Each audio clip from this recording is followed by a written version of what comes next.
Ronaldo গত বছর নভেম্বরের অর্থাৎ 2025-এর নভেম্বরে তার ক্রিস্টিয়ানো রোনালদোর একটি পডকাস্টে বলেছিলেন সাউথ আমেরিকাতে নাকি শুধুমাত্র দুইটি দল রয়েছে, আর্জেন্টিনা এবং ব্রাজিল।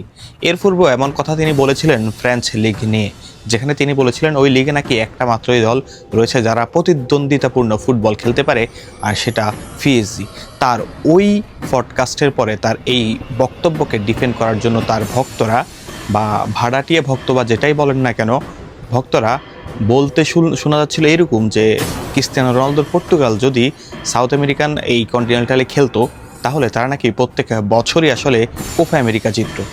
এটা বলার পিছনে আসলে কারণ রয়েছে, কারণ 2021 আর 24-এ লিওনেল মেসির Argentina back to back Copa America জিতে, যার কারণে তাদের এই যুক্তি বা তার ওই কথাকে আসলে ডিফেন্ড করা। সো সাউথ আমেরিকান দলের বিপক্ষে গোল করা যে ঠিক কতটুকু কঠিন সেটা আমরা আসলে আমি আমার অনেক ভিডিওতেই বলেছি। আপনি হয়তো বা ম্যাচ জিততে পারবেন, তবে মার্জিন খুব একটা বেশি বড় করতে পারবেন না। আর যদি পর্তুগালের ক্ষেত্রে সেই বিষয়টা আপনি বলেন, বা আরও একটু স্পেসিফিকলি যদি ক্রিস্টিয়ানো রোনালদোর ক্ষেত্রে যদি বলেন যে সাউথ আমেরিকান দলের বিপক্ষে তার যে পারফরমেন্স সেটা খুবই আসলে হতাশাজনক। মানে আমি জানি না আসলে পর্তুগিজ ফ্যান কিংবা রোনালদোর ফ্যানরা এই স্টেটটা আসলে জানেন কিনা। লাস্ট 11টা ম্যাচ যে সাউথ আমেরিকান দলগুলোর বিপক্ষে ক্রিস্টিয়ানো রোনালদো খেলেছে, সেখানে তার গোল এবং অ্যাসিস্ট কয়টা জানেন? মাত্র 2টা, যেখানে একটা আবার এসেছে পেনাল্টি থেকে। সো হোয়াট এভার, পেনাল্টি থেকে গোল হইতেই পারে, বাট কম্পিটিটিভ ম্যাচে সাউথ আমেরিকান দলের বিপক্ষে দেখা হয়েছে পর্তুগালের বিপক্ষে, এবং পর্তুগালের হয়ে ক্রিস্টিয়ানো রোনালদো খেলেছে এমন 5টা ম্যাচে একটা গোল এবং অ্যাসিস্ট কিন্তু নেই ক্রিস্টিয়ানো রোনালদোর। এবং তারই একটা একটা কি বলে বাস্তব উদাহরণ বা খুবই সদ্য একটা উদাহরণ যদি বলি, কলম্বিয়ার বিপক্ষের ম্যাচ ক্রিস্টিয়ানো রোনালদো খেললেন, পর্তুগাল খেললেন, কিন্তু দিন শেষে ওই ম্যাচটা ড্র হলো।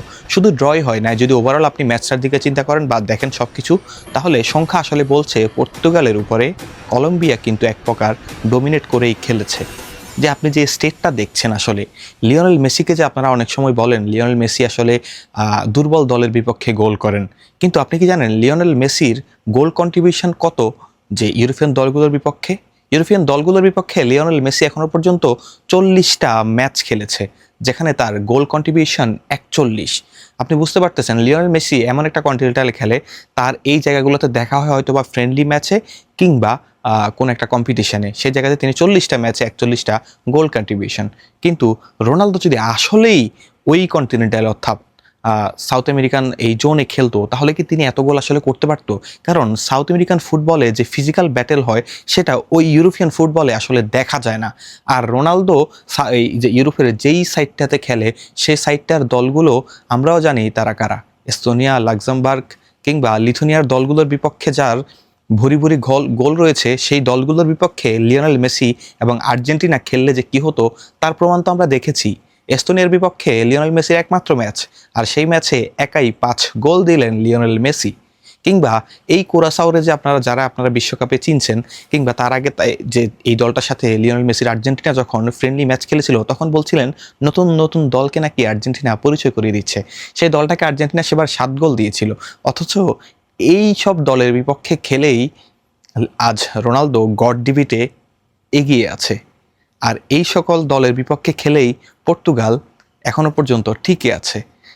আর পর্তুগালের আসলে ন্যাশন লিগ নিয়ে যে কথাবার্তা হয়, ভাই ন্যাশন লিগটা আসলে কি? ন্যাশন লিগটা ওই একটা ইউরোপিয়ান সাইডের আপনার কি বলে এটাকে ওয়ার্ল্ড কাপ কোয়ালিফায়ারেরই একটা অংশ।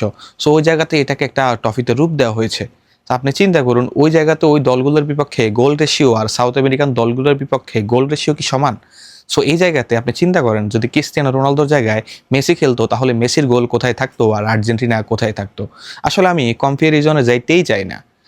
এখানে আসলে কোনো কম্প্যারিজন হয় না, জাস্ট বাস্তব কিছু সংখ্যা আপনাদের সামনে তুলে ধরলাম, যেটা আসলে তুলে না ধরলে এই যে বেহায়াপনা চলতে আছে, এটা আসলে চলতেই থাকবে। মানে একটা মানুষ কিভাবে আসলে এক কথায় স্থির থাকতে পারে না। এই যে পর্তুগাল এখন তো একটা যেই হাইপ নিয়ে আসছে, এই হাইপ কেন কেন আসলে নাই? আমি এককভাবে আসলে ক্রিস্টিয়ানো রোনালদোকে দোষ দিব না। তার দলটা আসলে তাকে অ্যাকসেপ্ট করতেছে না, কিংবা তার দল আসলে তাকে ওইভাবে ওন করে না যেভাবে বাংলাদেশের কিছু ভাড়াটিয়া সংবাদ এই কি বলে ভাড়াটিয়া কিছু ফ্যান তাকে আসলে ওন করে। সো দিন শেষে আসলে ক্লিয়ার, পরিষ্কার যে ক্রিস্টিয়ানো রোনালদো বারবার নিজেকে আসলে পরিষ্কার করার চেষ্টা করে, কিন্তু নিজের ফাঁদে নিজেই পড়ে। এই যে তিনি বললেন আসলে এই কথাগুলো তার সংখ্যার সাথে কি যায়? আর যদি আরেকটু বলি যে পর্তুগালের কথা, জয় পরাজয়ের কথাটা আমি একটু বলি নাই, জাস্ট একটা সংখ্যার কথা বলছি। পর্তুগাল লাস্ট 11টা ম্যাচে সাউথ আমেরিকান দলের বিপক্ষে একটা মাত্র জয় পেয়েছে, 6টা ড্র আর 6টা হার। সো বুঝেন আসলে কতটুকু করুণ অবস্থা সাউথ আমেরিকান দলের বিপক্ষে। আবার সেই মেসির আর্জেন্টিনাকে নিয়ে ট্রল করা হয়, সেই ব্রাজিলকে নিয়ে ট্রল করা হয়।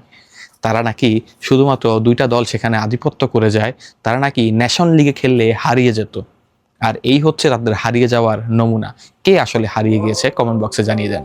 আসসালামু আলাইকুম।